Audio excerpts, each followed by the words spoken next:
El trueno no pudo enmascarar los gritos que venían de detrás de la puerta de la habitación del emperador. El senador Marco Claudio permaneció congelado en el corredor de mármol, con sus manos temblorosas agarrando la antorcha que proyectaba sombras danzantes en las paredes. Las llamas parpadearon mientras su respiración se entrecortaba. Se vio obligado a iluminar la destrucción de su propia hija de 14 años. 2 guardias ptorianos lo flanqueaban, con sus rostros tallados en piedra y las manos apoyadas en las empuñaduras de las espadas. «Manténgalo firme, senador», uno murmuró sin emoción. «El emperador necesita una iluminación adecuada para sus actividades». Uno, detrás de esa puerta, la hija de Marcus, la niña que había jugado con muñecas de madera hacía apenas unos años, era ahora la entrada número 247 en un libro de contabilidad imperial. El rasguño de la pluma de un escribano resonó en una hornacina, donde un burócrata registró otra adquisición con el mismo destacamento utilizado para los envíos de grano. Un relámpago atravesó las ventanas del palacio, iluminando un pasillo lleno de otros padres. Cada uno sostenía una antorcha. Todos tenían la misma expresión de colapso interno, la precisión matemática del proceso, las víctimas numeradas, las violaciones programadas, la cuidadosa documentación, transformaron el horror personal en un procedimiento estatal.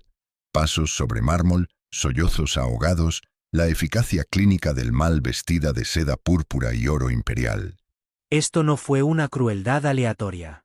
Esta fue una destrucción sistemática, calculada y registrada, sellada con el sello de la autoridad divina. ¿Cómo se transformó el Imperio Romano en una fábrica de abusos sistemáticos donde las hijas se convirtieron en números de inventario? ¿Cómo es que las violaciones se convirtieron en fuentes de ingresos y los padres en cómplices de la destrucción de su propia familia?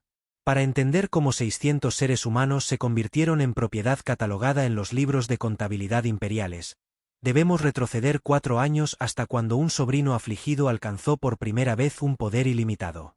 Porque lo que comenzó como depravación privada se convertiría en política pública, y Roma nunca se recuperaría de la mancha. El último aliento del viejo emperador resonó en la villa como si fueran dados en un cubilete, y su sobrino de 24 años acababa de ganar la apuesta definitiva. En marzo de 1637, Tiberio yacía muerto en su lecho de muerte en Mínimo, y Julio César Augusto Germánico, conocido como Calígula, asumió el poder absoluto. El Senado se alegró, el pueblo festejó. Después de 23 años de gobierno paranoico de Tiberio, Roma exhaló aliviada. El joven Calígula parecía perfecto. Hijo del querido general Germánico, criado entre soldados que le dieron su apodo, Botas Pequeñas. Poseía un encanto que podía derretir estatuas de mármol. Sus primeros actos brillaron con bonificaciones de generosidad para los soldados, rebajas de impuestos para los ciudadanos y juegos de gladiadores que duraban días. Nuestras oraciones han sido escuchadas, susurraron los senadores en el foro. El nieto de Augusto restaurará la dignidad romana. Pero detrás de su generosa sonrisa, los esclavos del palacio ya habían comenzado a desaparecer. La transformación comenzó sutilmente. Una sirvienta llamada Claudia no se presentó a cumplir con sus tareas matutinas. Entonces desaparecieron 2 esclavos de la cocina. El supervisor asumió que habían huido hasta que sus cuerpos aparecieron en el Tíber, con marcas que hicieron palidecer a los soldados endurecidos. El poder corrompe gradualmente, luego de repente. Para Calígula, ese momento llegó 6 meses después de iniciar su reinado. El 37 de octubre de 1840 cayó misteriosamente enfermo. Durante semanas, Roma contuvo la respiración mientras su joven emperador luchaba contra la fiebre. Las oraciones se elevaron desde todos los templos. Cuando se recuperó, los ciudadanos sacrificaron ganado en acción de gracias. Pero algo había cambiado detrás de esos ojos brillantes y febriles. Regresó diferente, escribió el historiador Sutonio. Como si la enfermedad hubiera quemado su humanidad, la esposa del primer senador no desaparecería hasta dentro de 3 meses. Pero fuentes cercanas al palacio testificaron más tarde que la recuperación de Calígula marcó el comienzo. Había probado la muerte y emergió convencido de su propia divinidad. Las reglas mortales ya no se aplican. Sus exigencias se fueron haciendo cada vez más extrañas. Las esposas de los senadores recibían invitaciones a cenas privadas, invitaciones que no podían rechazar. Los jóvenes de familias nobles se encontraban honrados con posiciones palaciegas que requerían prendas de seda y colorete. Aún así, Roma puso excusas. Él era joven. Estaba probando los límites. Maduraría y asumiría responsabilidades. La infraestructura del horror se construyó lentamente. En primer lugar, reemplazó la guardia del palacio con hombres elegidos por su crueldad en lugar de por su honor. Luego nombró a un maestro especial de placeres, un liberto llamado Elón, quien entendió que su supervivencia dependía de conseguir todo lo que el emperador deseara. En el verano del año 38 después de Cristo apareció un nuevo tipo de libro de contabilidad en los archivos imperiales. No por impuestos o por suministros de granos, sino por adquisiciones humanas. Las entradas comenzaron esporádicamente. Aquí la hija de un comerciante, allá la esposa de un dignatario de visita. Los nombres se convirtieron en números. La gente se convirtió en inventario. Pero Calígula comprendió que la máxima expresión de P no era aceptar extraños. Estaba destruyendo a quienes deberían ser intocables. El senador que se opuso a su propuesta fiscal. El general que cuestionó su estrategia militar. El magistrado que falló en contra de sus intereses. Su castigo no sería la muerte. La muerte fue misericordiosa. La muerte fue rápida. En lugar de eso, tomaría lo que más apreciaban y les obligaría a mirar. Los arquitectos del palacio recibieron órdenes extrañas. Nuevas cámaras con propiedades acústicas específicas diseñadas para que los sonidos se transmitan a las habitaciones adyacentes donde los huéspedes esperarán su turno. Los portaantorchas estaban instalados a alturas precisas, lo que garantizaba que quien los sostuviera tuviera una visión sin obstáculos. El emperador necesita testigos, explicó Elón a los trabajadores confundidos. La documentación es esencial para la justicia divina.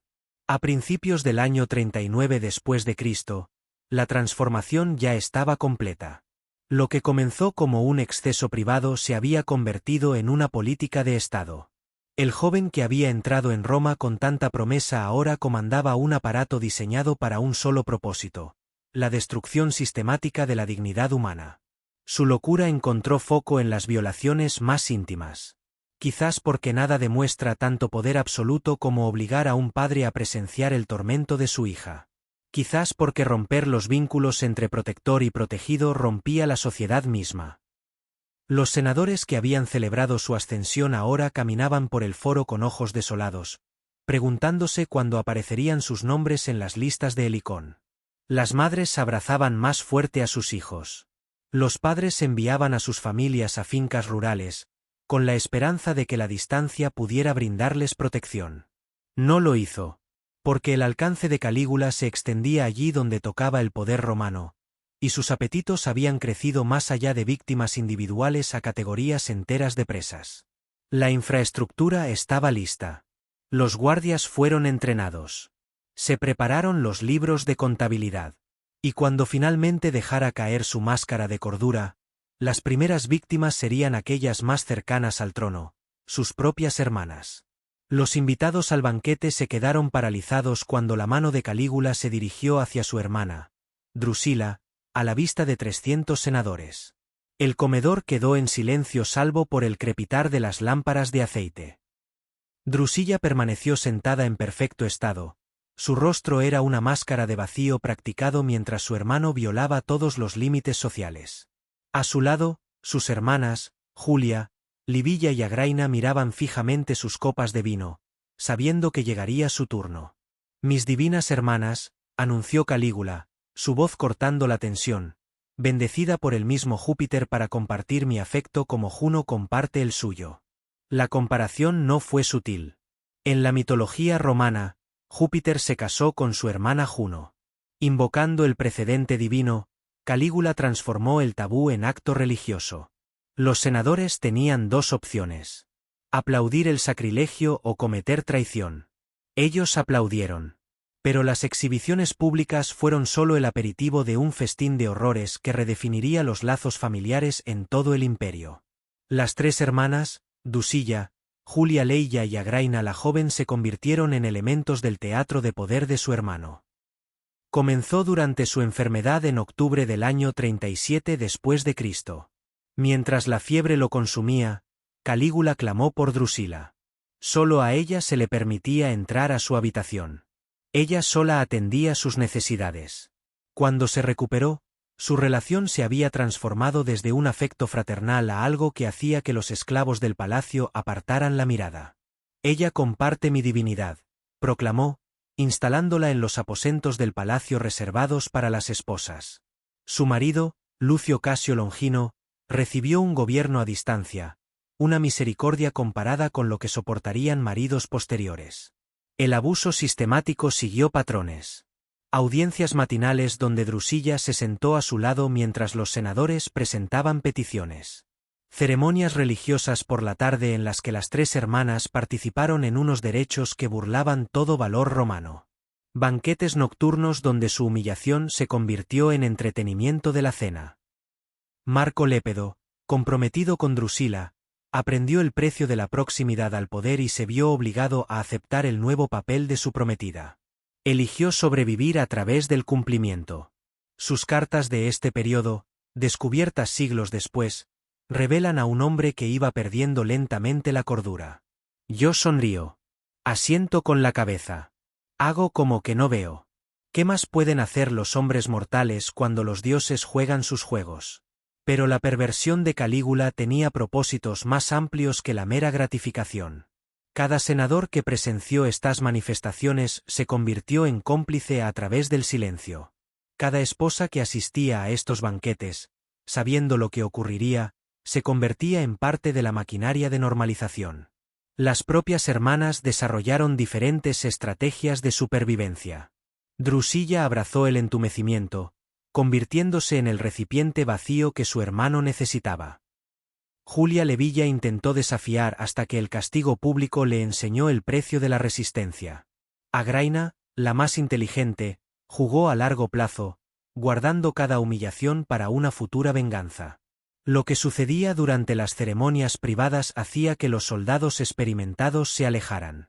Según los guardias del palacio que testificaron posteriormente, los derechos religiosos requerían la asistencia de testigos seleccionados, normalmente hombres que se habían opuesto a Calígula en el Senado. Se quedaron en los rincones, sin poder irse ni mirar hacia otro lado, mientras el emperador demostraba su posesión de linajes divinos. Si puedo hacerle esto a mis propias hermanas, el mensaje quedó claro. Imagina lo que les espera a tus hijas.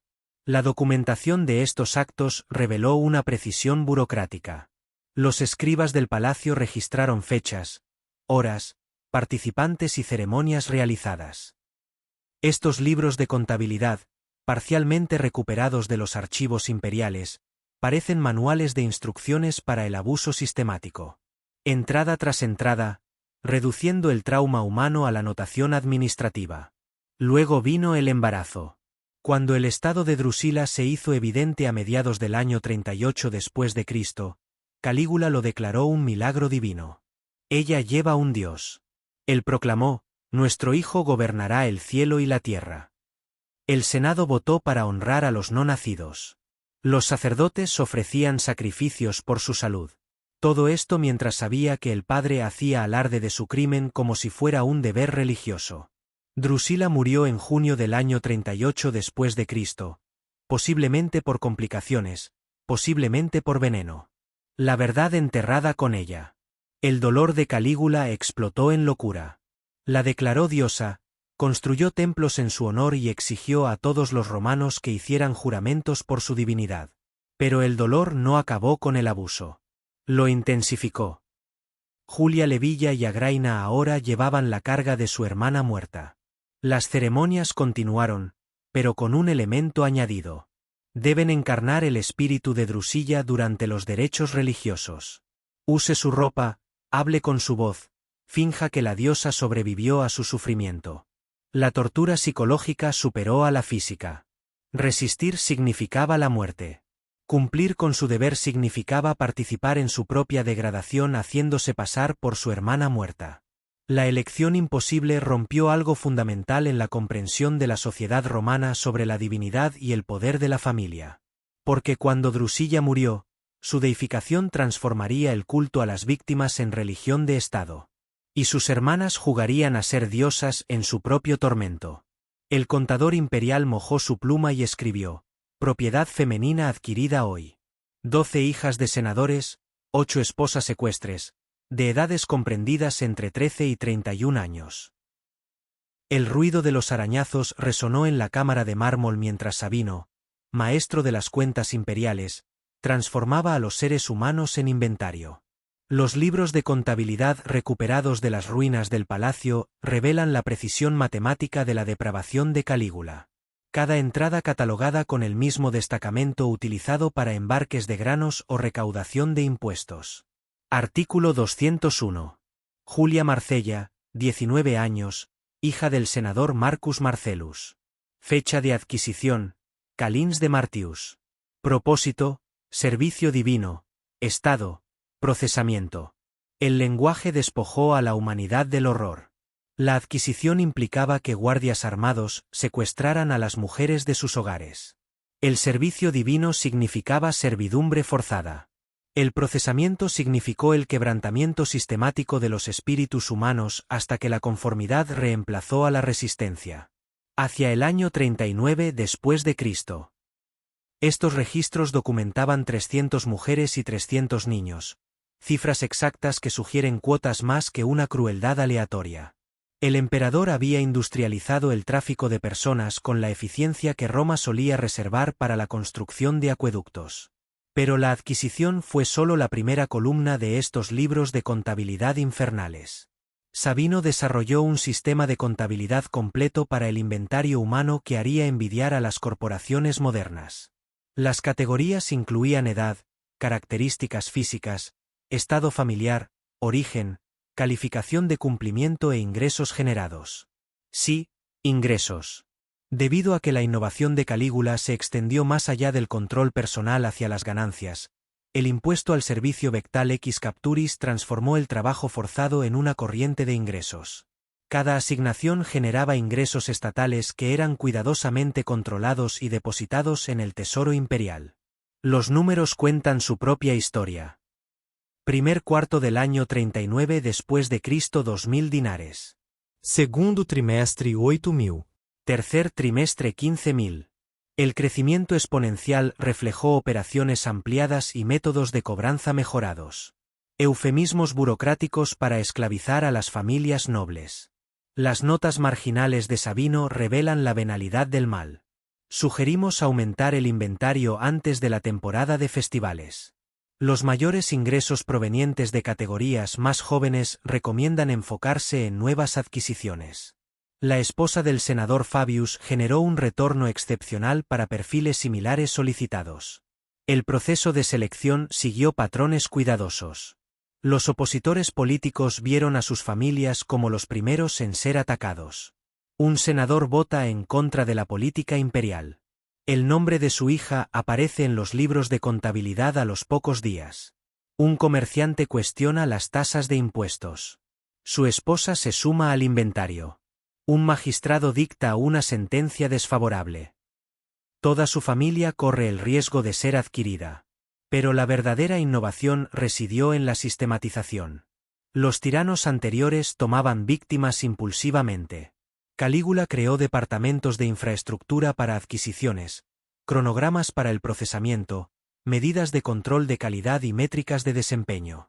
El departamento de compras dirigido por Friedman Helicon mantenía redes en toda Roma.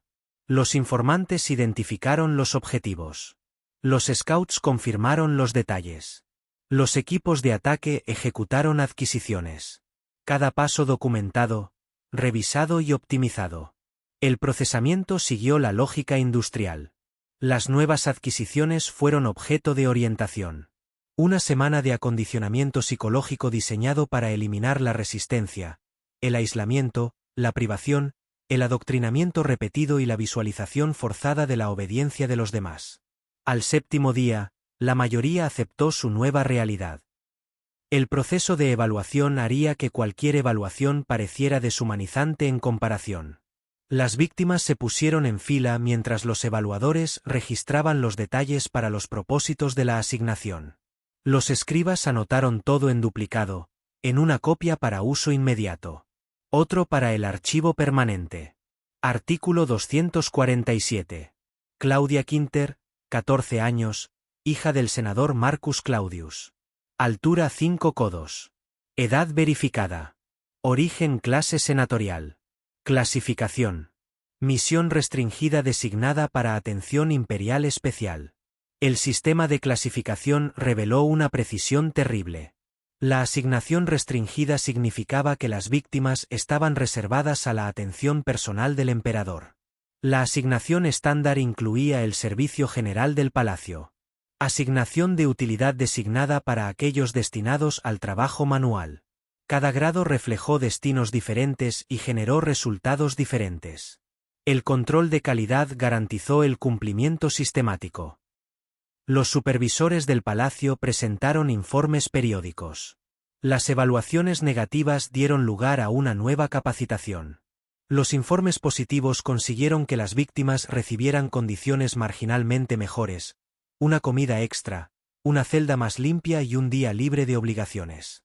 Las métricas de rendimiento rastrearon todo. Tasas de procesamiento, porcentajes de cumplimiento, estadísticas de utilización, tasas de deserción, el periodo para las víctimas que murieron o no pudieron continuar. Sabino trató la destrucción humana como un problema de optimización empresarial. Los informes mensuales iban directamente a Calígula, quien los revisaba con la misma atención que prestaba a los despachos militares. Exigió mayor eficiencia, mayores ingresos y expansión de las operaciones. El emperador, que afirmaba ser un dios, pasaba horas analizando hojas de cálculo sobre la miseria humana. Los archivos permanentes garantizaron que no hubiera escape alguno a través del anonimato. Cada nombre, cada asignación, cada transacción preservada para la eternidad. Las familias no podían hacer como si nada hubiera sucedido. Las víctimas no pudieron ocultar su vergüenza. La propia documentación se convirtió en otra arma de control. Porque la documentación transforma la atrocidad en administración, convierte lo impensable en rutina. Permite que el mal se esconda detrás de procedimientos y protocolos. Y cada mujer catalogada en esos libros de contabilidad pronto se enfrentaría al mismo ritual al comparecer ante los ASE.